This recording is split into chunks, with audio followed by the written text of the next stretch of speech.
we're just going to ignore the fact that I wasn't here for 2 years. I've been busy. There's been pandemic and other things. I've been busy, basically. Please ignore the background. There isn't really anywhere good to film in this house, so we're doing the best with what we have. This is the first video that I'm going to do on the works of Kazuo Ishiguro. I'm going to be doing all of his books in order, one a month, and a kind of book club style arrangement with the intention to finish with this year's release, Clara and the Sun. Follow along if you want, read along, might be fun, might be something to enjoy together, you know, gotta do something to pass the months. I recently actually got a chance to ask him a question on BBC Radio 4 for their book club show, which was really fun.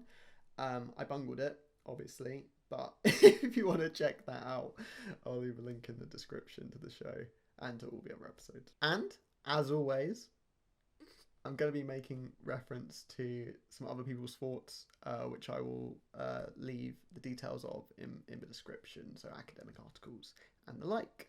People love writing about Kazuo Ishiguro. They have takes. I don't agree with all the takes, but they're there. So, A Pale View of Hills was Kazuo Ishiguro's debut novel. It came out in 1982. It's the story of a woman named Etsuko at 2 different points of her life. Now living in England and married to a man named Livingston, Etsuko looks back on her life in post-war Nagasaki many years prior, when she made the acquaintance of a woman named Sachiko. She moved to eastern Nagasaki with her husband, a businessman, moving into new apartment complexes next to land that she describes as waste ground. From her room, she could see a solitary wooden cottage in the old Japanese style, which was still standing after the bombing. And her curiosity was piqued when a woman and her child moved in, seemingly on their own. Etsuko quickly got to know the woman that lives there, Sachiko, and her child, Mariko. Sachiko had recently moved away from her uncle's house and was living in this cottage in an on-off relationship with an American soldier named Frank, who we only ever hear described through her. Etsuko finds Mariko unsettling. She doesn't attend school. She sees a mysterious woman across the river who no one else is able to see, and in Etsuko's opinion is given way too much freedom to roam around during the day. Meanwhile, Etsuko's father-in-law, Ogata-san, is staying at their house. He remarks to her and Jiro, her husband, that one of Jiro's old school friends has written a letter publicly criticising the way that Ogata-san, a retired teacher, and his colleagues delivered their classes. He asks Jiro to contact his friend in order to clear the whole issue up. However, he prevacates despite his father repeatedly repeating his request.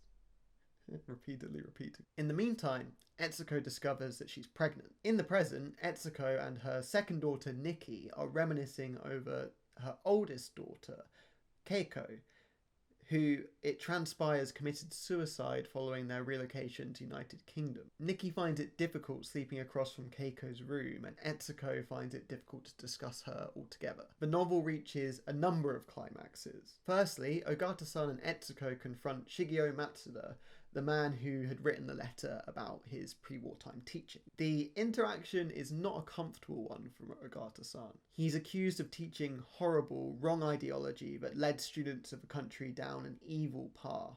He's not able to reconcile this and merely comments on the fact that he supposes he must have had opinions as strong as Matsuda's back in the day. Secondly, Sachiko and Mariko decide to go to America with Frank, despite a visit from Sachiko's cousin begging her to return to her uncle's house. Then, shockingly, the rug is pulled completely from under us. Probably. As Etsuko approaches Mariko, the daughter, to say goodbye, the pronouns start to shift. It suddenly seems to be that she's talking to her own daughter. Rather than talking to her as a friend's child, she starts using the words we, and she says, if we go abroad and don't like it, we can always return home. Ah yes, the old Ishiguro switcheroo. The Ishiguro. The switcheroo.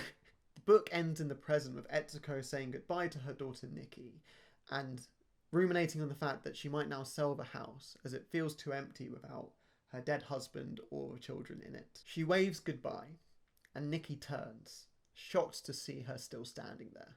Theme 1. The big money question. So, first thing we're going to discuss is the classic Kazuo Ishiguro let's pull the rug from under you situation. It's a theme we're going to come back to in quite literally all of his books.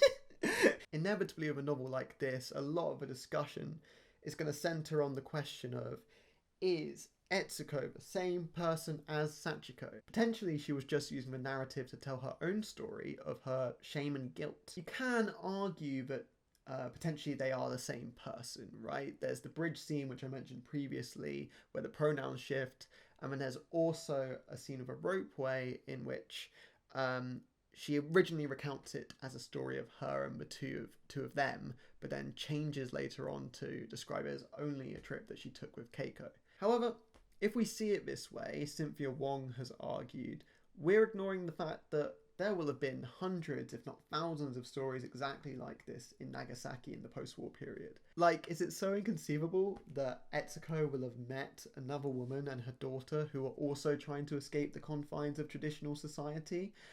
The example of escaping the uncle's house does ring true with Etsuko's eventual presumed escape from her husband Jiro, but they don't have to be the same story in order for Etsuko to conflate them. Instead, what we see is that Etsuko's shame and guilt over her daughter's death are a permeating force in this narrative. As many of Ishiguro's narrators do, she even explicitly mentions that her memory might be faulty. She says, "Memory, I realise, can be an unreliable thing. Often it is heavily coloured by the circumstances in which one remembers, and no doubt this applies to certain recollections I have gathered here." A repeated motive in the text is Etsuko approaching Mariko with rope in her hands. This ties into the child murdering that is mentioned as going on at the time in Nagasaki. Now, the narrative isn't saying that Etsuko is a child killer, I don't think. Instead, it's merely suggesting an association in Etsuko's mind, like, she didn't murder her daughter, but she feels as if she did. She's unwittingly carrying the rope that Keiko would hang herself with. Even more so than some of his future novels, there are no clear answers to be found in this narrative. It's not like it's a puzzle that you can work out. There are many gaps throughout the story. We don't know why Etsuko left Japan. We don't know what happened to Jiro, her first husband. We don't even know where she lives now. She just mentions it as the idealised version of England. But to be fair, I think that's part of the fun of his stories. They demand rereads. We love a reread. The second theme that I want to cover is war guilt and the way that society in Japan changed following the war. This is another theme that he'll return to in later novels, particularly his next novel, An Artist of the Floating World. In this story, we see it through the character of Ogata-san, Etsuko's father-in-law, who she is clearly fond of. Following Japan's defeat in the Second World War, Ogata-san finds that everything that he knows and all the values that he held dear have been swept away. He becomes alarmed at what he sees. The new American occupation has brought with it a liberalisation and a democratisation that do not tie in with his values. For example, he is shocked to find out that women are now voting for different parties to their husband. He is startled when he finds that his son is arguing against the teaching of Japan's divinity and that they were created as a uniquely special country. The younger generation are shown to react in different ways to the past. Some, like Matsuda, speak out very publicly and criticise it. Others, like Jiro, kind of just hope that the problem's gonna go away if they don't look at it.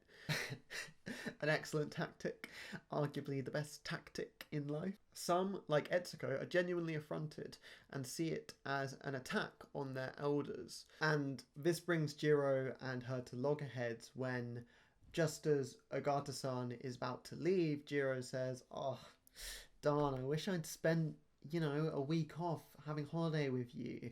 And then Etsuko is like, "Oh, well, in that case, why don't you stay a bit longer?" And Jiro is just like, what are you talking about? How dare you? But with his eyes.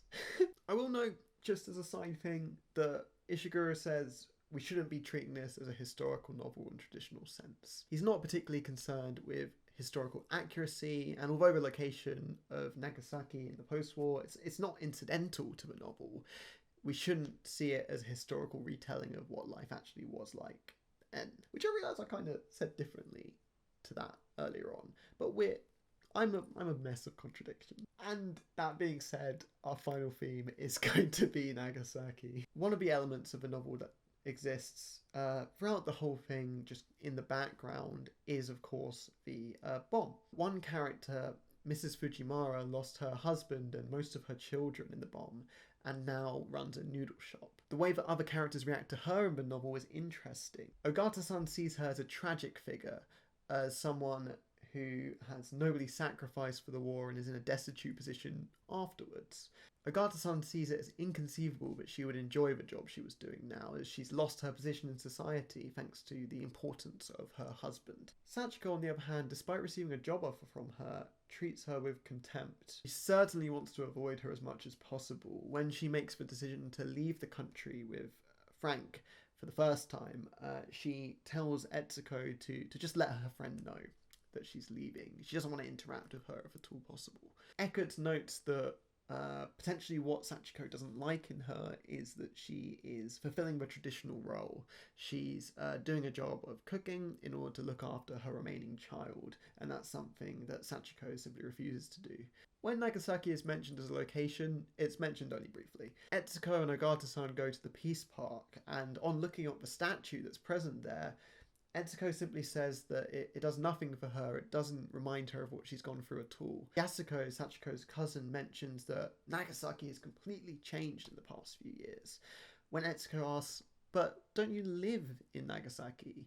she says yes, but she still didn't recognise how far the city had changed even from the previous March. This not only suggests that Nagasaki is increasing at a rapid pace, but also shows a little bit of Yasuko's situation, where she's barely left the side of her father and the serving role that she's involved in there. This is kind of an explainer to an extent of why Sachiko doesn't want to go back there, even though it's a pretty comfortable life. Right, that's probably pretty much all I want to say on this book. Oh, no, that's not true. I do want to say the money line.